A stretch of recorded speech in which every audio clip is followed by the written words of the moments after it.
Assalamualaikum warahmatullahi wabarakatuh.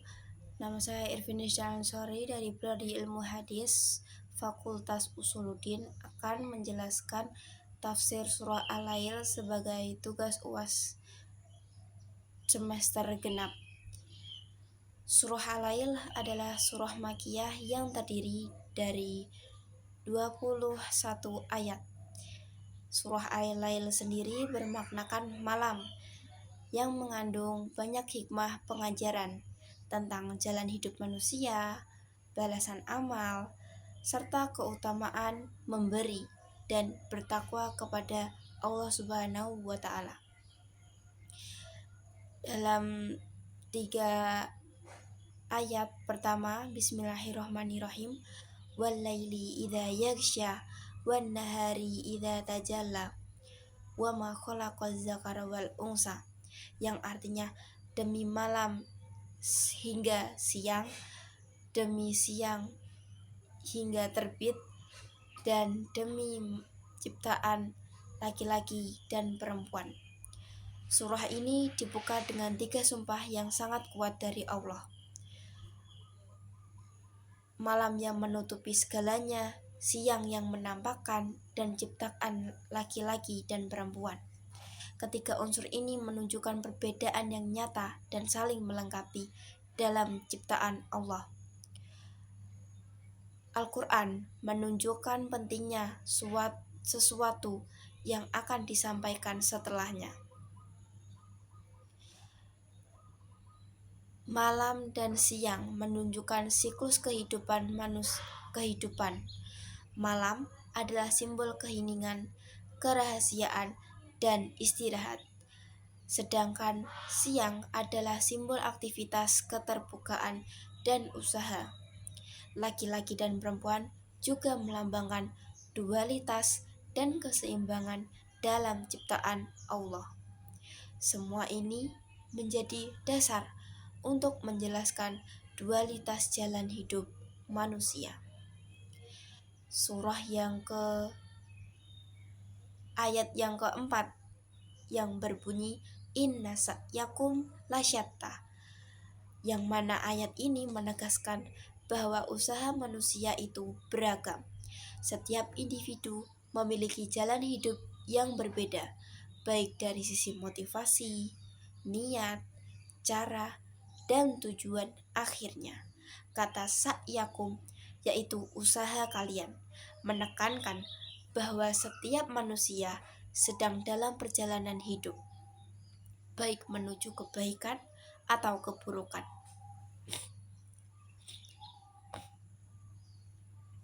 Ada beberapa golongan, yaitu golongan dermawan, bertakwa, dan mengakui kebaikan yang ada dalam 3 ayat. Ayat kelima dan ayat ketujuh. Fa'amma man a'ta wattaqa wa saddaqa bil husna fasanuyassiruhu lil yusra. 3 karakter utama dari golongan yang baik, yaitu memberi, a'ta menunjukkan kedermawanan hati dan pengorbanan harta, dan ittaqa yang artinya menjaga diri dari larangan Allah dan menjalankan perintahnya. Al-husna, ulama tafsir menyebutkan al-husna bisa berarti kalimat tauhid, pahala surga, atau nilai-nilai kebaikan. Balasan untuk golongan ini adalah kemudahan menuju kebaikan, al-yusra, yang mana bisa dimaknai secara lahiriah, yaitu kemudahan hidup maupun batiniah, yang artinya kebahagiaan dan ketenangan hati. Dalam ayat ke-8 sampai ke-10 yang berbunyi wa man bakhila wastagna wa kadzdzaba bil husna fasanuyassiruhu lil usra, yang memiliki sifat keterbalikan dari yang kita bahas, yaitu kikir, enggan memberi, tidak peduli kepada orang lain. dan sifat yang merasa cukup, di mana dia tidak membutuhkan Allah ataupun petunjuknya, dan sifat mendustakan kebaikan, yaitu mengingkari kebaikan surga atau nilai-nilai moral. Balasan untuk mereka, yaitu orang-orang yang kikir dan lain sebagainya, akan memudahkan mereka kepada kesungkaran al-usra, yakni menuju jalan yang sulit dan penuh kesempitan, dan akhirnya azab.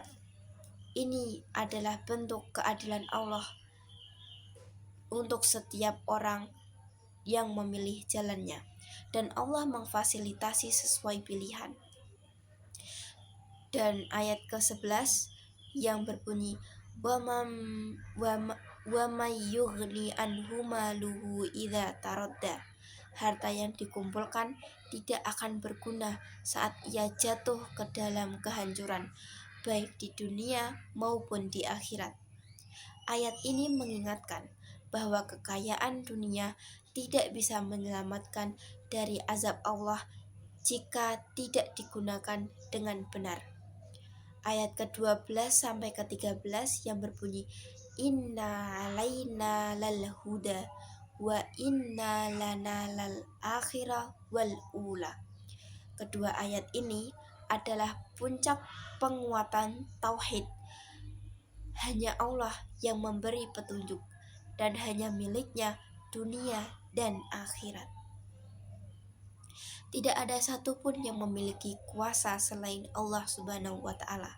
Maka siapapun yang ingin hidup sukses dunia akhirat harus kembali kepada petunjuknya.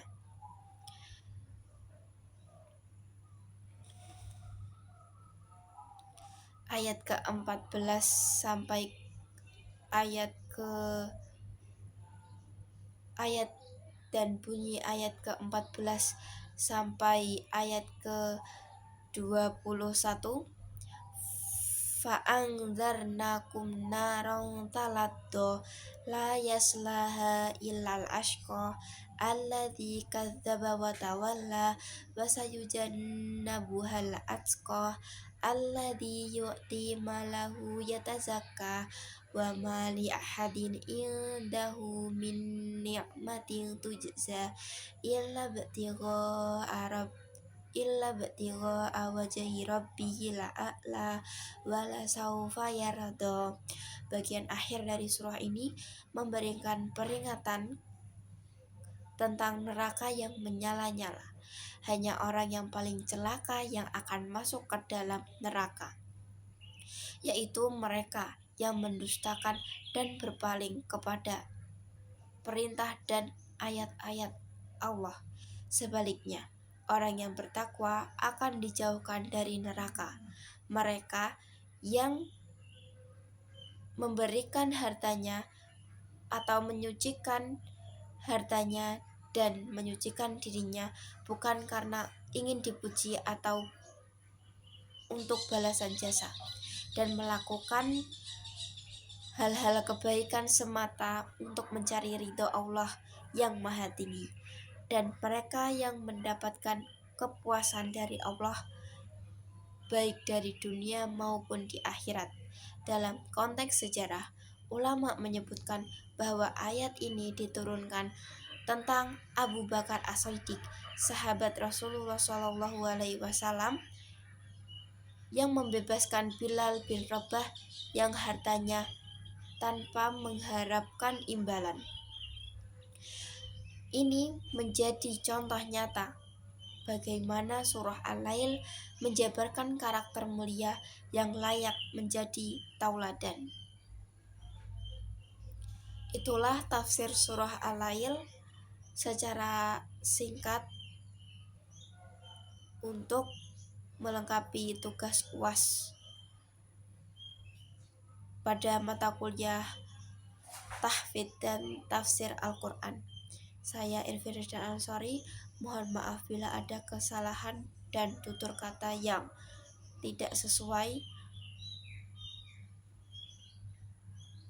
Aktafi bihadzal qadar. Wassalamualaikum warahmatullahi wabarakatuh.